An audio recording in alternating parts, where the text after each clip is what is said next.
ఇది విశ్వంభర సంబంధించినటువంటి తాజా అప్డేటు. అయితే దీనికి కీరవాణి మ్యూజిక్ చేస్తున్నారు. కీరవాణి మ్యూజిక్ చేసినప్పుడు ఒక పాటని మాత్రం భీమ్ సిసిరోలియాతో చేయించాలనుకున్నారట.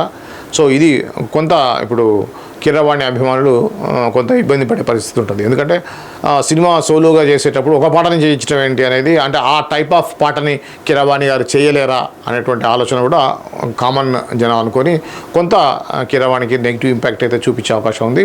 అది కాకుండా ఇటువంటి విశ్వంభర లాంటి మెగా ప్రాజెక్ట్ ఇది, చిరంజీవితో సినిమా అంటే మామూలుది కాదు కదా. అలాంటిది గతంలో ఘరానా మొగుడు లాంటి సూపర్ డూపర్ హిట్ సాంగ్స్ ఇచ్చాడు కీరవాణి. సో అలాంటి కీరవాణిని కాదని ఒక పాటని భీమ్స్కి ఇవ్వడం అనేది, అంటే బహుశా ట్రెండ్కి తగ్గట్టుగా ఒక సాంగ్ని డిఫరెంట్గా చేయాలనుకున్నారేమో. అది కాకుండా రీసెంట్గా మనకి చూసాం, సంక్రాంతికి వస్తున్నాం సినిమా ఏదైతే ఉందో, అనిల్ రావిపూడి దర్శకత్వంలో వచ్చిన సినిమాకి భీమ్ సిసిరోలి అనే మ్యూజిక్ ఇచ్చారు. తదుపరి సినిమా ఏదైతే ఉందో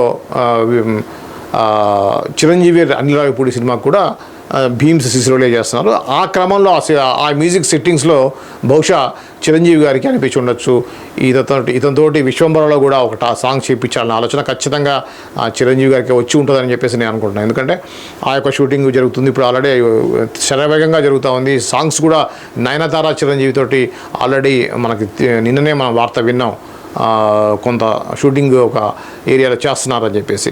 ఈ క్రమంలో ఆ పాటలు విన్నటువంటి చిరంజీవి తనకి మంచిగా అనిపించి విశ్వంభరలో ఎందుకు ఒక పాటని ఇతనితో చేయకూడదు అనేటువంటి ఆలోచన వచ్చి, అది కీరవాణి గారి యొక్క కన్సర్ట్ తీసుకునే ఈ యొక్క పాటను పెట్టినట్టుగా అయితే వార్తలు వస్తూ ఉన్నాయి.